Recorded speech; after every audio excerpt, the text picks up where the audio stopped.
ये सब एक सपने से शुरू हुआ या शायद सपने के टूटने पर। आधी रात का अंधेरा था और मेरे कमरे की खामोशी में एक आवाज नहीं थी। फिर भी मेरा पूरा वजूद किसी पुकार से गूंज रहा था। मैंने आंखें खोली। हर छवि मेरे मन में अटकी हुई थी। एक विशाल आकृति जिसका चेहरा स्पष्ट नहीं था, बस एक एहसास था, शक्ति का, शांति का। और उसकी दोनों भुजाएं खुली हुई थी, जैसे सदियों से मेरी ही प्रतीक्षा कर रही हूं। यह कौन था? यह सपना था या कोई चेतावनी? मेरे मस्तिष्क के किसी कोने में छिपा हुआ कोई डर या कोई बुलावा? मैं नहीं जानता था। मैंने इसे एक थके हुए दिमाग की उपज मानकर नजरअंदाज कर दिया। पर वह आकृति लौट रही थी, कभी 1 महीने बाद, कभी 15 दिन में। वह मुझे डराती नहीं थी, पर उसकी उपस्थिति मेरे अंदर एक अजीब सी बेचैनी भर देती थी। एक सवाल जिसका जवाब मेरे पास था ही नहीं। 4 महीने बीत गए। मैं अपने दफ्तर में था, अपनी रोजमर्रा की उलझनों में खोया हुआ।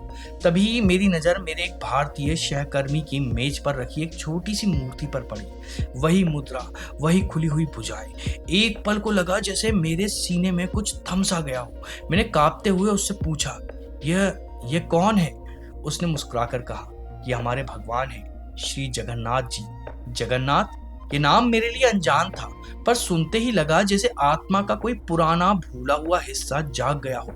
उसने मुझे बताया कि भारत के पूर्वी तट पर उड़ीसा में पुरी शहर में उनका एक बहुत बड़ा, बहुत प्रसिद्ध मंदिर है। जैसे ही मैंने पुरी का नाम सुना, मुझे लगा मेरे सफर की दिशा तय हो गई है। मैंने उसे अपने सपनों के बारे में बताया। वह हैरान था, पर उसकी आंखों में एक समझ थी। उसने कहा, लगता है भगवान ने तुम्हें बुलाया है। फिर एक पल रुककर उसने जोड़ा, पर एक बात है, मंदिर के कुछ नियम बहुत पुराने और सख्त हैं। गैर हिंदुओं को मुख्य मंदिर के भीतर जाने की अनुमति ही नहीं है। यह सुनकर मुझे एक पल के लिए निराशा हुई। वह मुझे बुला रहे हैं, पर अपने घर के दरवाजे मेरे लिए बंद रखे गए। यह कैसा बुलावा है? पर मेरे अंदर एक आवाज ने कहा, क्या फर्क पड़ता है, शायद दरवाजे तक पहुंचना ही मेरी मंजिल थी। मैंने तय कर लिया, मैं भारत जाऊंगा। मैं उस जगह तक जाऊंगा जहां से वह मुझे बुला रहे हैं। भारत की धरती पर कदम रखना एक अलग ही अनुभव था।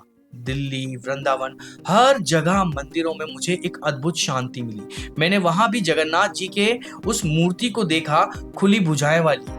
हर दर्शन के साथ यह एहसास गहरा होता गया कि मैं सही रास्ते पर हूँ, पर मैं अभी भी अपनी मंजिल पर पहुंचा नहीं था। आखिरकार मैं पुरी पहुंचा। जिस रात मैं अपने होटल के कमरे में दाखिल हुआ, मैंने खिड़की से बाहर देखा। रात के अंधेरे में दूर रोशनी से जगमगाता एक विशाल शिखर आसमान को छू रहा है, जगन्नाथ मंदिर। मैं वहां था, मैं उस जगह पहुंच गया था जहां वह पुकार मेरे अंदर उठी थी। मेरे अंदर सारी बेचैनी शांत हो गई थी, जैसे एक लंबी यात्रा के बाद कोई थका हुआ मुसाफिर घर लौट आया हो। अब मैं सोने की तैयारी कर रहा था। दरवाजे पर एक हल्की सी दस्तक हुई। मैंने दरवाजा खोला। सामने एक साधारण सा व्यक्ति खड़ा था, जिसके चेहरे पर एक शांत तेज था। मुझे हैरानी हुई क्योंकि उसने मुझसे मेरी ही भाषा में बात करना शुरू कर दिया। उसने कहा, तुम बहुत दूर से आए हो, दर्शन की इच्छा लेकर। मैं अवाक था, वह मुझे कैसे जानता था? उसने मेरा देश, मेरी भाषा, मेरे आने का उद्देश्य, उसे सब पता था। उसने आगे कहा, कल सुबह जब तुम्हें दर्शन करने जाओगे तो तुम्हें भीतर नहीं जाने दिया जाएगा। निराश मत होना। सिंह द्वार के पास ही पतित पावन विग्रह है, उसके दर्शन का भी वही फल है। वहीं से प्रार्थना करना, तुम्हारी आवाज पहुंच जाएगी। मैं बस सुनता रहा। वह कहता गया, सुबह जब ध्वजा बदली जाएगी तो उसे देखना। तुम अपने कैमरे में कैद कर सकते हो। और हाँ, प्रसाद खाए बिना मत लौटना। मैंने पूछा, प्रसाद कहाँ मिलेगा? मुझे यहाँ कोई जानता नहीं।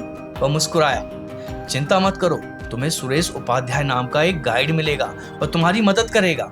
यह सब इतना अविश्वसनीय था कि मुझे लगा मैं अभी भी सपना देख रहा हूँ। वह अजनबी अपनी बात कहकर वैसे ही चुपचाप चला गया जैसे आया था। अगली सुबह मैं मंदिर की ओर गया। भीड़ थी और जैसा उस व्यक्ति ने कहा था, मुझे मुख्य द्वार पर ही रोक दिया गया। पर मेरे मन में कोई शिकायत नहीं थी। मैं दूर से ही शिखर को प्रणाम कर लिया। तभी मेरी नजर ऊपर उठी और मैंने उस अद्भुत दृश्य को देखा।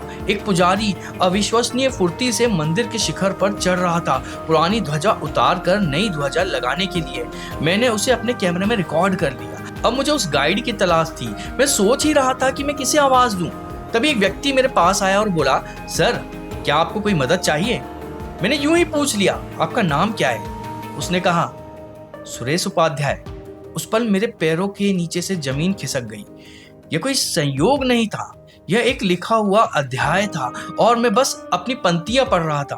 मैंने सुरेश को रात की घटनाएं बताई। उसकी आंखें फैल गई। उसके चेहरे पर विश्वास और अविश्वास की एक लड़ाई चल रही थी। मैंने उससे कहा, मुझे प्रसाद पाना है।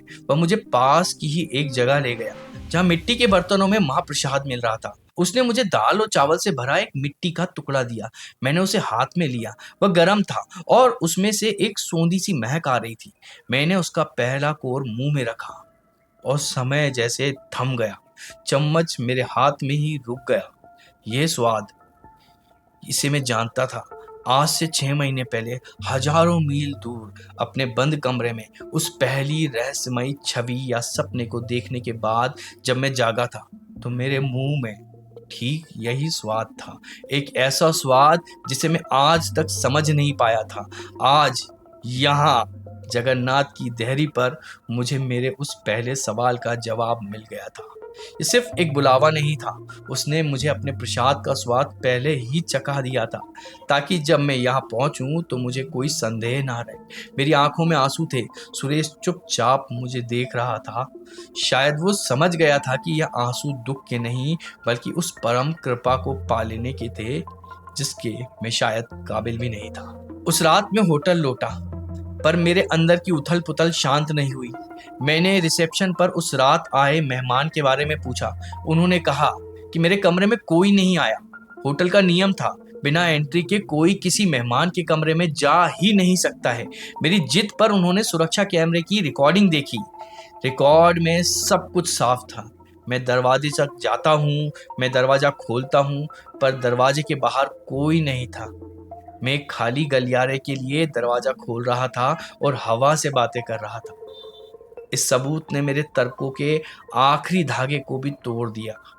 वह कोई इंसान नहीं था, वो स्वयं थे, जो मुझे रास्ता दिखाने आए थे। अगले कुछ दिन मैं बस घूमता रहा। एक रात फिर मेरे मन में एक आवाज गूंजी, यहाँ 3 मंदिर और हैं, उन्हें देखकर जाना। मैंने सुरेश को बताया और उसने मुझे उन 3 मंदिरों के दर्शन कराए, जिसके बारे में मुझे कोई जानकारी नहीं थी। जब मेरे जाने का समय आया तो मैंने सुरेश के हाथ में एक लिफाफा और एक कागज दिया। उस कागज पर मैंने बस इतना लिखा था, जिसे मैं ढूंढने आया था, उसने मुझे खुद ढूंढ लिया। उसने मुझे अपने घर नहीं बुलाया, बल्कि पूरी दुनिया को ही मेरा घर बना दिया।